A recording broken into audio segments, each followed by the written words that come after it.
Did you know that since joining Wager Talk in 2019, Andy Lang has never had a losing calendar year in golf, picking up 82 units for clients and is already up 13 units in 2023, cashing in 8 of 10 tournaments behind an incredible 11.6% ROI.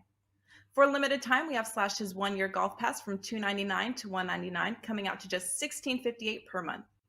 Act fast before the price goes back to $299 and bet alongside golf handicapping expert Andy Lang on the greens for the next 12 months.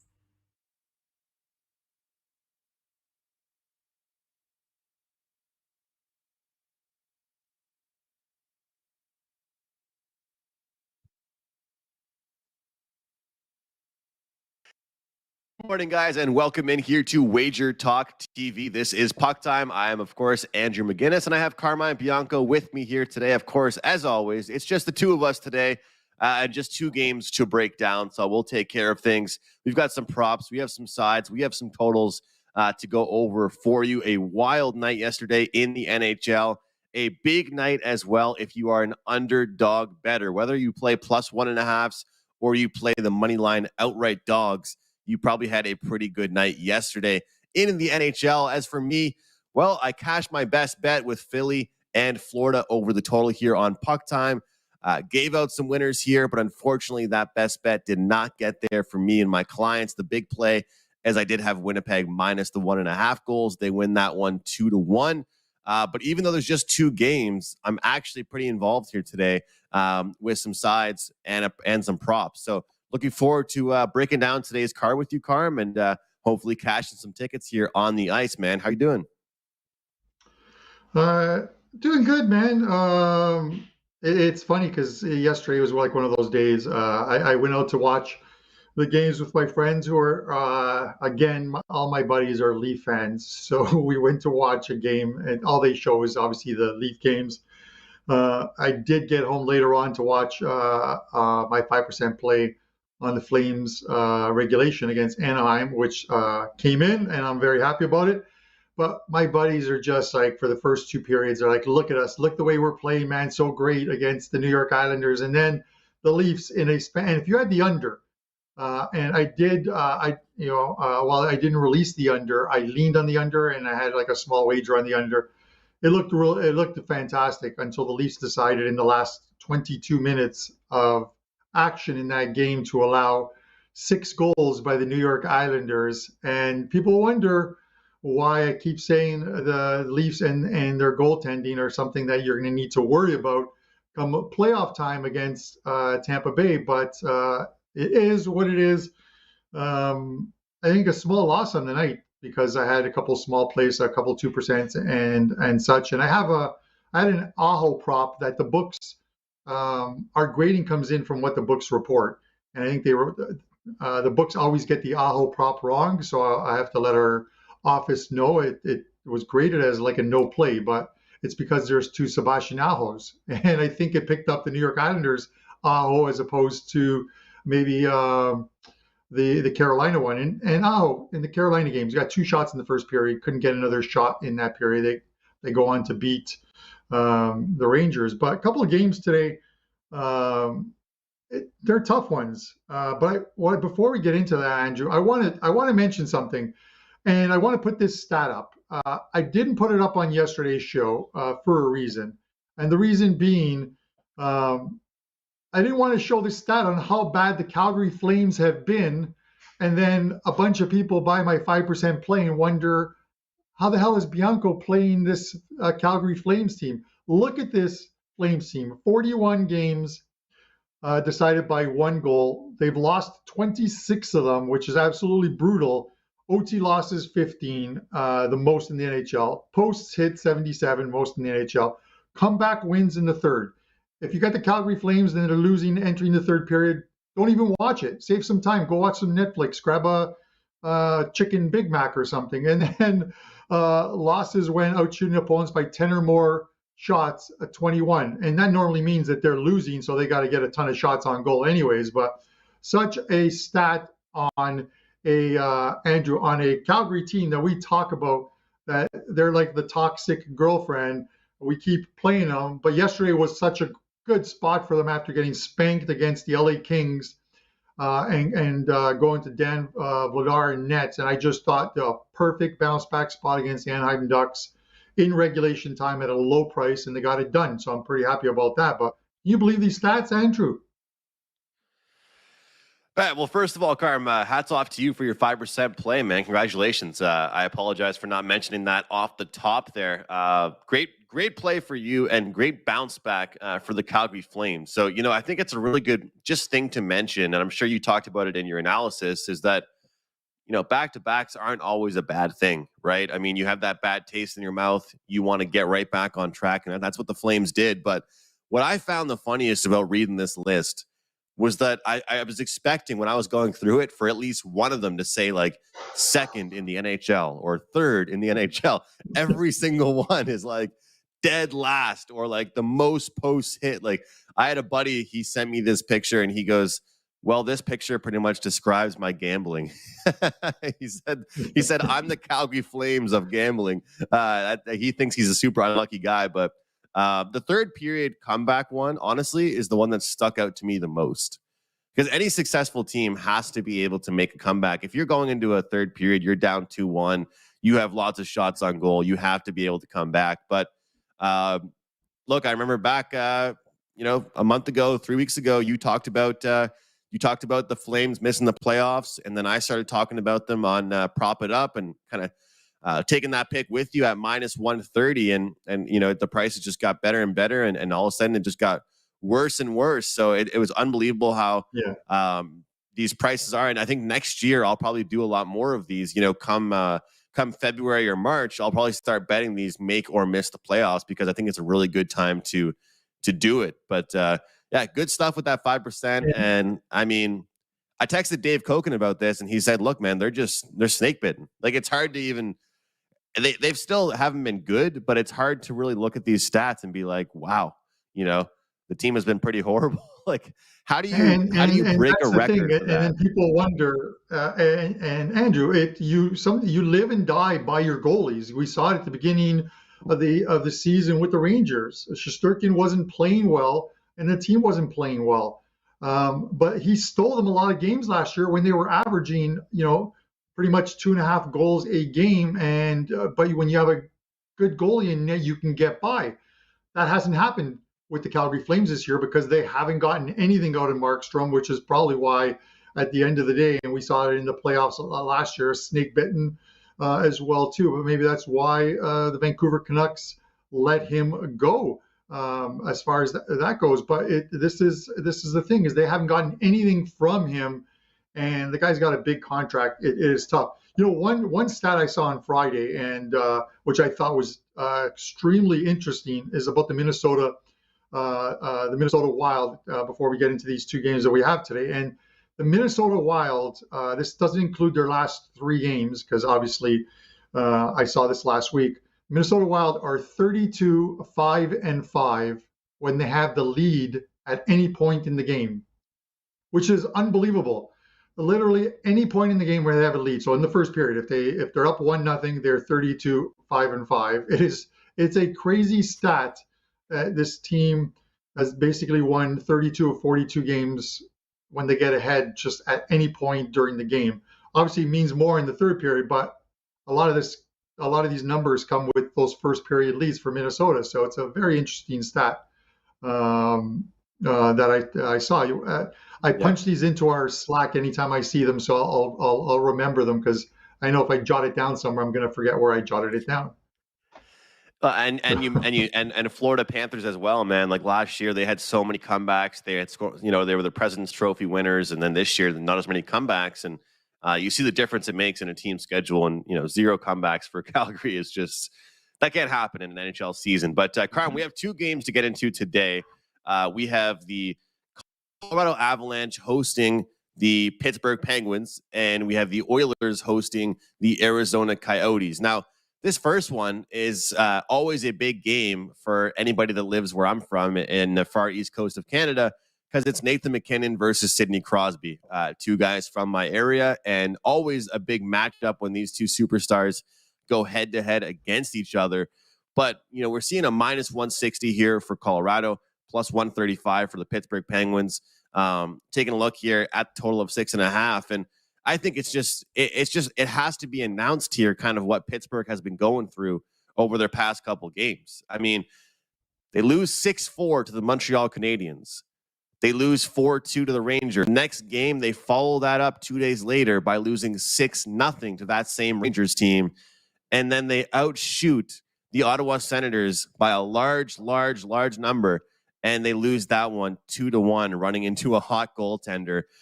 I mean, to say things have not gone well for the Pittsburgh Penguins recently would be a massive understatement, Carm. And here we are seeing Colorado, a team that has won 6 straight games, 6 straight games, and they've done it in impressive fashion. So I'll say this to you. Minus 160 to me honestly seems like a steal. This is a situation where if you're someone that just wants to ride hot teams and fade cold teams, this is a spot that you do it. Yesterday, I stepped in front of a New York team that was playing well, and I wanted to take Carolina. But the reason why I was able to do that is because they were a team that I thought was a really good defensive team. It's not the same situation here. Pittsburgh's going to give up 3 or 4 goals, and if they do that, Carm, I think they lose. So I'll probably end up playing Colorado team total or Colorado on the money line. What do you have for us in this one? Yeah, it's you nailed it right on. Like you look at the number of 160, and I think it's the number is short. Like I'm listening to some of the guys on the yesterday's shows on TV hockey shows, and they're talking about how this is going to be a great matchup. It's Sidney Crosby, and he's going to lead this Pittsburgh team into Colorado. And it's just like, where has he been the last 4 games? They've lost 4 games. I get it. It's a game of importance, but so was the Montreal game. So was the Rangers game where they lost 12 and didn't show up in the second game, losing 6-0 in that game. And yeah, they peppered Ottawa 49-21. A lot of the shots were from the outside, not a lot of high danger chances. And Dylan Ferguson, playing his first game, stood on his head for the Ottawa Senators. But at the end of the day, you know what it was? It was a loss that didn't go to overtime. They didn't get any points. And they're kind of lucky the Flyers did them a favor. Their Pennsylvania buddies did them a favor yesterday by knocking off the Florida Panthers, or else they'd be a little further off in that chase for a wild card spot. You know, going into Colorado's lost 6 straight. You see this 160, and when I talk about like laying juice, I would much rather lay the juice on Colorado minus 160 against Pittsburgh than I did with Florida against Philadelphia, which was a boneheaded play. I shouldn't have taken it. I should have taken the money I made off of Florida the night before and said, okay, I'm done with Florida for the time being. But with that said, Andrew, this is one of those games where you can literally split your play in half. If you're going to play 4% on Colorado, you do 2% on the money line, 160. You do 2% on the puck line, minus 1.5 plus 150. You create a -1 line if your book doesn't have it, and you're basically getting it at even money, minus 110ish, somewhere around there. So it's a great way to reduce it if you like Colorado to win the game, and you just get it at like a -1 type of bet. I can't make a case for Pittsburgh going into Colorado and winning the game here. The Avs are making a great push right now. Guys are getting healthy. When they get Landeskog back, they're going to be even more dangerous, and they've got a shot to win that Central. They definitely have a shot to win that Central, especially with the Kraken beating Dallas yesterday in OT and them only picking up a point. So I'm going to stick on the Avs train here. I've been high on them since coming back from Vegas and playing that futures bet, and I'm going to continue to ride this the Stanley Cup champs. I really like that one. I think it's a perfect game to play the -1, like you mentioned there, with the half bet here, half bet there on the puck line and money line, because the money line isn't too steep. So it's definitely a good play to there. And Colorado, their team total is -115 there, Karma, to 3.5. I was a bit surprised checking that out. I like the money line already, but I wanted to take a look at what that team total was. And I'll tell you what, I do think if Colorado wins this one, they do win by scoring at least 4 goals. And like we said, winners of 6 straight here for Colorado. This is definitely an example of a hot team versus a cold team right now. No doubt about it. And especially taking into account that Pittsburgh is the road team. You know, they've been traveling all around. They've had some weird schedules. Colorado's just sitting back waiting on them. They were my buy team last week. I should have just kept on betting them. I bet them 3 times and I stopped, Carm. I should have just kept it going. The buy and sell teams have been doing pretty well so far. We'll see if Colorado can keep it going tonight. How about the Coyotes? Coyotes versus the Edmonton Oilers. I have a bone to pick with the Coyotes because, I needed them to lose last night for my 5% pick, but I needed them to lose by one more goal than they did. So that was a bit frustrating for me. But they're whopping plus 375 tonight. Edmonton minus 500 here. Total is at 7. Shaded to the under, of course. We all know the record of these totals. When they hit 7, they just always seem to fly under the total. I don't know what changes. I don't know what changes with the players, Carm, when the total goes from 6.5 to 7. I'm sure they don't know what the total is in these games. But when I look at this game here, the first thing I found actually, which is kind of a bit surprising to immediately bring up props here, we've seen Barrett Hayton get a point in 5 straight games. He's actually gone over 1.5 in lots of those, but you can get Barrett Hayton to get a point at minus 110. He's hit this in 8 of his last 10 and 5 straight games as well for the Coyotes, as their offense is producing right now. And as we know, the Edmonton Oilers, they do give up goals. So I've talked about trying not to lay juice too much with my props lately. Well, minus 110 seems like a pretty good number there. And how about this one, Carm? Connor McDavid going for his 60th goal of the season tonight, which is just incredible. And of course, in a matchup like this, against a team like this, you got to pay a pretty decent number for this guy to get a goal. He's like minus 145 to score a goal tonight. Not a shot on goal, not over 1.5 points. A goal is minus 150. But what do you think in this game here, Carm? Surprisingly here, to nobody, I guess, I like Edmonton, but I'm liking them in the first period at minus a half goal. Yeah, it's funny because the McDavid prop that I'm seeing on DraftKings, let me just bring it up here. He is anytime goal scorer minus 210 to score a goal at DraftKings, which is crazy. But he's scored a goal in 10 of his last, I think, 14 games. I'm going to get to that McDavid thing in a second, and with regards to shot props. But Andrew, it's funny because people who just look at sort of the standings or look at the last 10 games or so, you'll look at Arizona and you're like, okay, well, they're playing extremely well. They're 6-1-1 their last 8 games, but those wins have come at home. It is unbelievable. They hit the road, they forget how to win. They've lost 19 of their last 20 games at home, and the one game that they won was a 4-2 win in Nashville. It probably goes further back than that, but I've just gone 20 games where they've lost 19 of 20 when they hit the road. Now, as far as the total goes, to mention that, another great stat by Ralph Michaels, if we can get it up on the board, and this is with games with totals of, again, with games that have totals of 7. There have been 38 this year. 11 have gone over, 18 have lost, and 9 have pushed. Or I think 18 have pushed, 9 have lost. I think something along those lines. But the Edmonton Oilers this is the 18th time for the Edmonton Oilers tonight that they've been in a game with a total of 7. The Sabres have had 10 totals of 7. The Panthers 9. The Leafs 7. Obviously, a lot of those games involved 2 of these 4 teams I mentioned. The Oilers are 8-6-3 to the over when the total is 7. But a better stat than that is their last 8 games with a total of 7, the Oilers have gone over 6 times, going 6-1-1 over the total of 7. So if you like the Oilers tonight, it might be where Andrew says to you, take the Oilers team total. Maybe the Oilers team total at, what is the Oilers team total, Andrew, at 4.5? Is it 4.5? It must be 4.5. I can't see it being 5.5, but I will let you know in a second. Yeah, it's 4.5. That's probably usually you get plus 4.5. Minus usually 125 you get plus on money. Over 4.5. Yeah, you usually get plus money. Over 4.5 is minus 125. And the reason I mentioned that is you figure that when the Oilers are playing against the team that has lost 19 to 20 games, you don't expect, obviously, Arizona to come into Edmonton and beat them or upset them. number one. And then number two is, if you want to get over that total, you're going to be reliant on the Edmonton Oilers for the most part. So maybe taking the over 4.5 minus 125 is the better way to go. A couple other things I want to go, because we have time on this, Andrew, is you look at shots on goal. And normally everyone just says, you look at a game like this and you're like, Edmonton's going to beat Arizona. Connor McDavid, shot goal prop, 3.5 minus 160.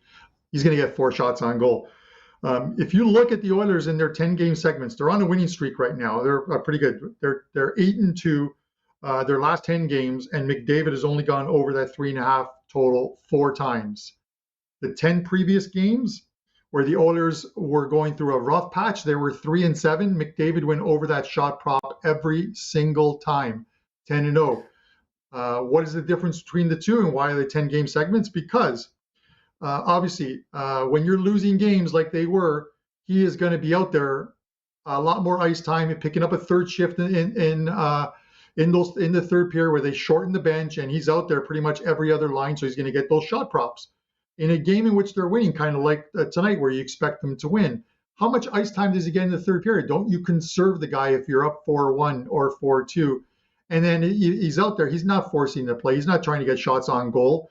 He could become a setup man for Ryan Nugent-Hopkins. So that's why laying the 160 on a shot prop with McDavid when they're playing extremely well and you expect them to win is probably not a good proposition. That minus 160 will bite you in the ass. That said, he could get 5 tonight, but I'm just saying, long term, I think it's a bad play. There's not many players in the league where it's actually a better idea these days to take their goal prop than it is to take their shot prop. That's pretty incredible. Yeah. You know, it makes more sense. Like you said, because Carmen, he might not play the last 6-7 minutes of this game. So I like that. I'm going to channel my inner Andy Lang here for a second, Carm, and actually give you a same game parlay for this one here. If you want to just take the over 5.5 goals in the combined for this game, and then you got to look over 5.5, minus 1.5 for the Oilers, and the over 5.5, you're going to get that at even money. If you add in McDavid to score a goal, you get plus 160. So if the total's at 6 and that's 7, you can take over 5.5 and take Oilers puck line, and you get that at even money. Add in McDavid there, you get a plus 160 number. I thought that was pretty interesting. And if there's ever a game to do one of those small same game parlays, this one might be the one to do it. Who knows if it goes over 7, but I think if you combo, I mean, let's be honest here, Carm. I think the puck line is kind of correlated with over 5.5 goals. I think if we get the puck line for the Oilers, we probably get to 6 goals in this one.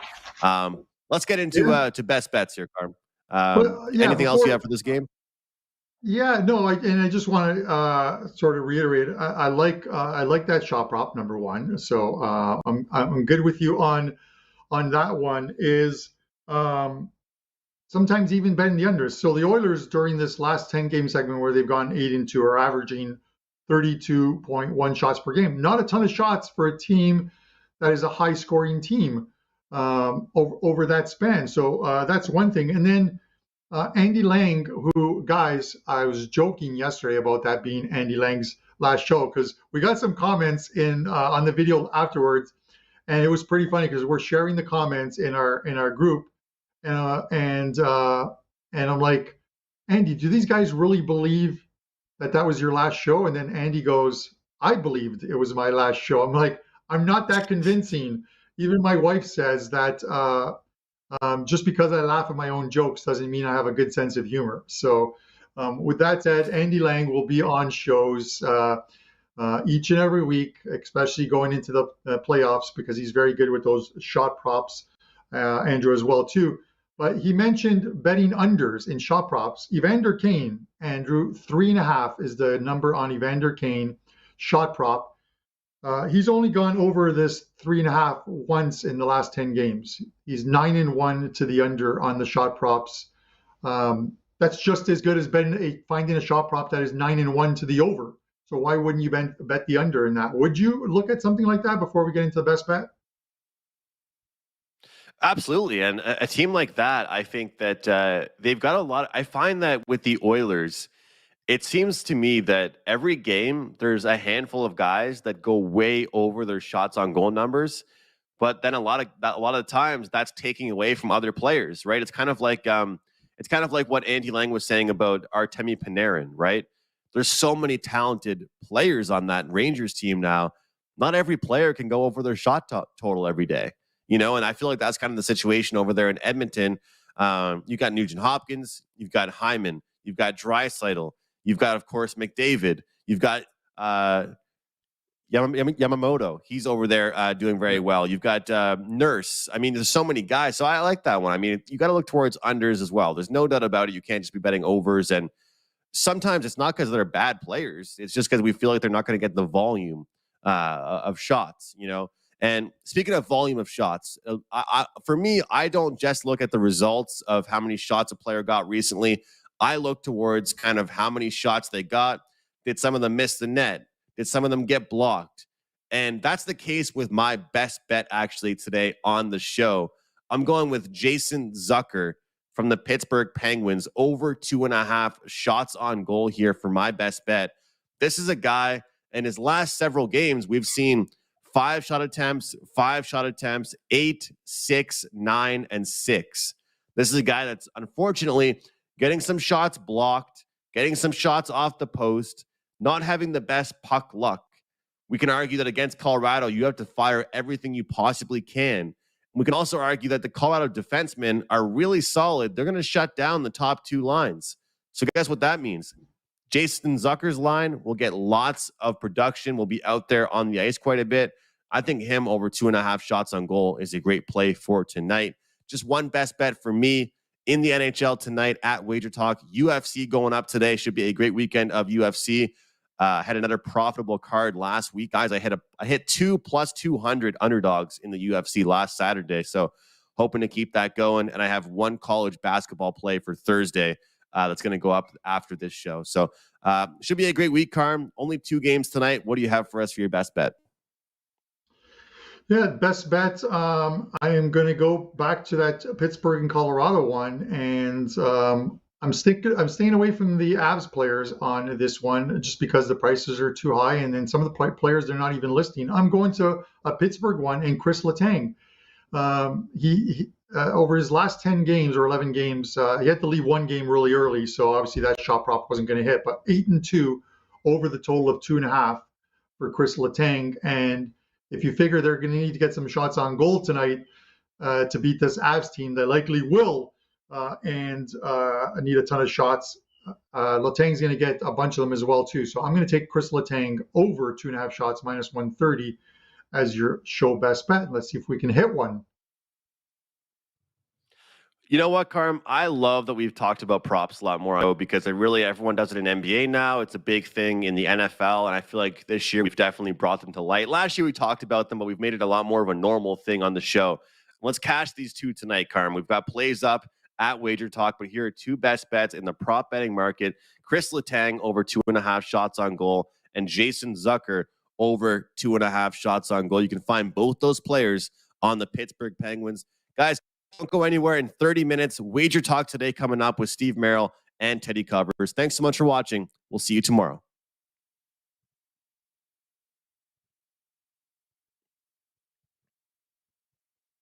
Did you know that since joining Wager Talk in 2019, Andy Lang has never had a losing calendar year in golf, picking up 82 units for clients and is already up 13 units in 2023, cashing in 8 of 10 tournaments behind an incredible 11.6% ROI. For a limited time, we have slashed his 1-year golf pass from $299 to $199, coming out to just $16.58 per month. Act fast before the price goes back to $299 and bet alongside golf handicapping expert Andy Lang on the greens for the next 12 months.